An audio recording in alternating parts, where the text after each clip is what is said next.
Tom Gates, Everything's Amazing by Liz Pitchen. So let's finish this book off. Let's see where this snowflake is. So here. Okay, let's do this. When we got to Champ Corner, some little kids have already drawn out of Champ Square and are about to start playing. Champ, chalk, ball. Derek asks if we can join in the game, but they don't seem that keen. I promise we won't hit the ball hard, I say in case they're worried. I will, because I am Champ, the smallest girl says. Derek whispers, she won't be Champ for very long. Here are the rules of Champ in case you don't know.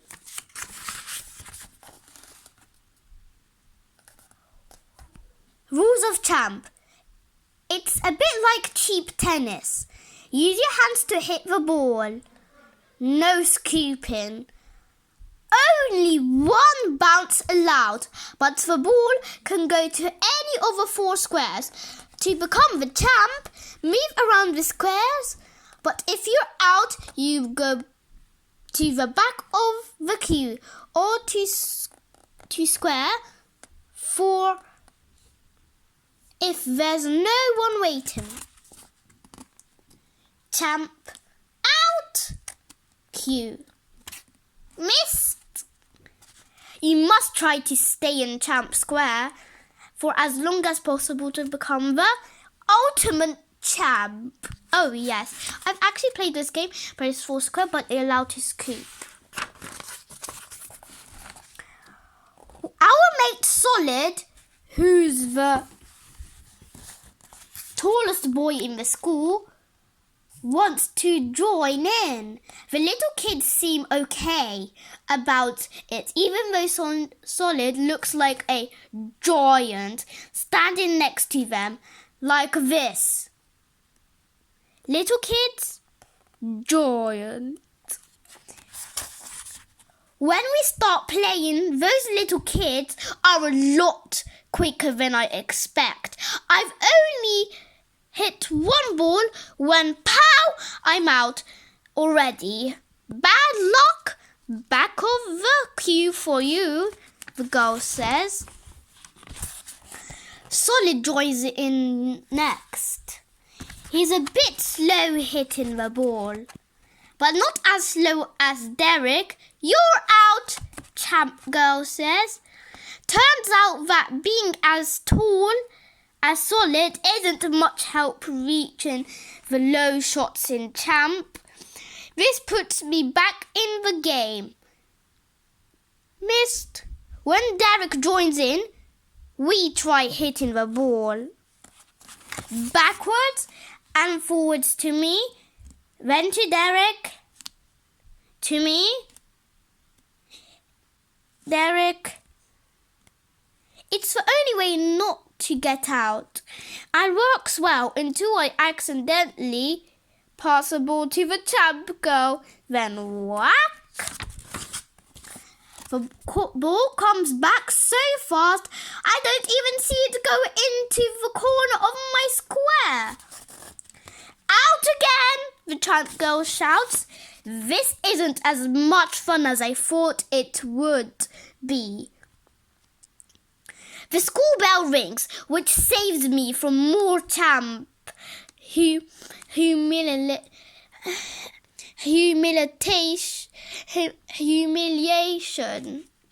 Let's have a rematch at lunchtime, the little girl suggests Champ. Maybe not. I'm very busy, I say. Don't worry, she adds. Winning won't take long. Exactly. I'm almost looking forward to going back to class now. Until I remember what my next lesson is. Grown. I guess it's math or English. English with Mr. Fullerman. I think Mr. Fullerman has been chit-chatting with Mrs. Worthington in the teacher's staff room during a break. He said, "What?"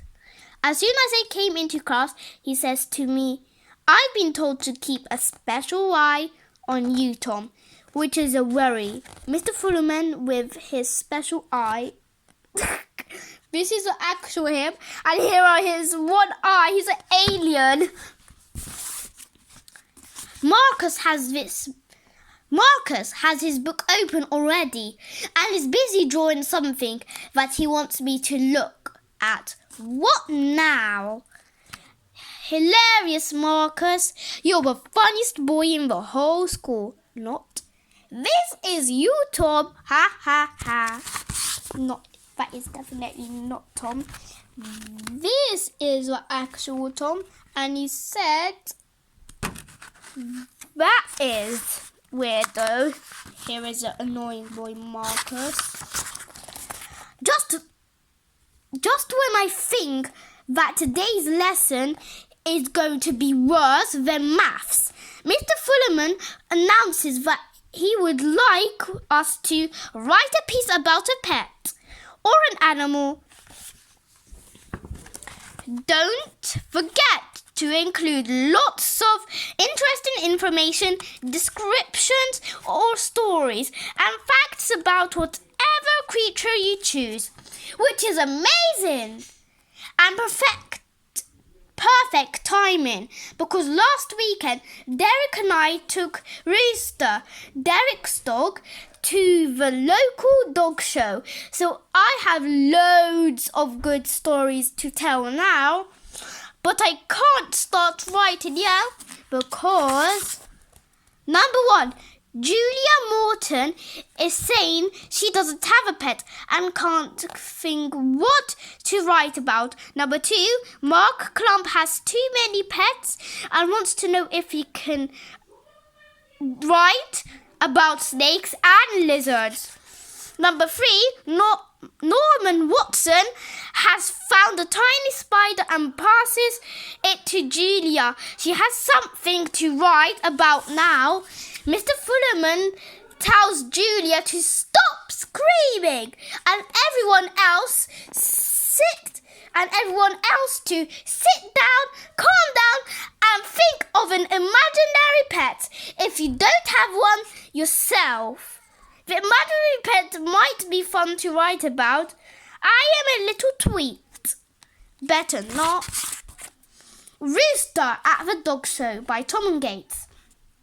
I don't have a pet unless you count my sister Delia. He's not really human. But my best mate Derek has a dog, Rooster. He's quite small with long ears and he eats a lot of stuff he shouldn't. So there he is eating pants or socks or I don't know. Rooster is not normally the sort of dog you would enter into a dog show unless there was a prize for dog with the weirdest name. With a dog with the weirdest name.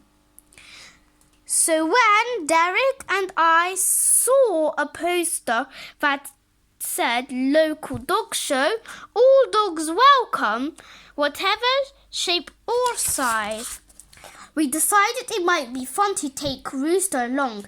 Derek said he knew exactly where the dog show was being held, which was just as well because Rooster had already chewed the whole poster up. Back at Derek's house, Mrs. Fingal, Derek's mum, suggested that Rooster might need a bit of clean if we're taking him to a dog show. It was a very good idea, especially after our walk into a muddy puddle, going into some scruffy leaves, but not easy to do. Eventually, we persuaded Rooster to stay still long enough to get brushed.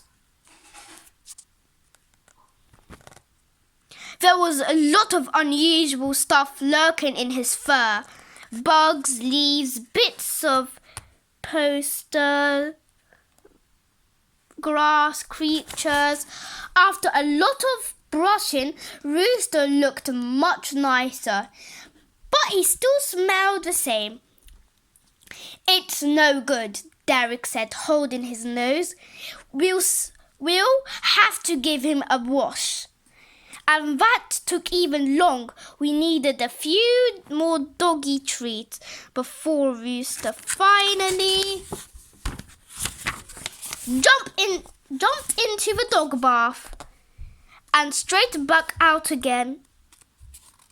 Rooster shook. Okay, let's get started. Rooster shook himself dry, had a nice dinner, and didn't seem to mind having his teeth brushed. Rooster's own brush. Mrs. Fingal thought Rooster looked like a totally different dog. Derek said he smelled different too. I said it's called clean. Let's hope he stays that way for the show tomorrow, Derek said. Don't worry, he'll look amazing, I said.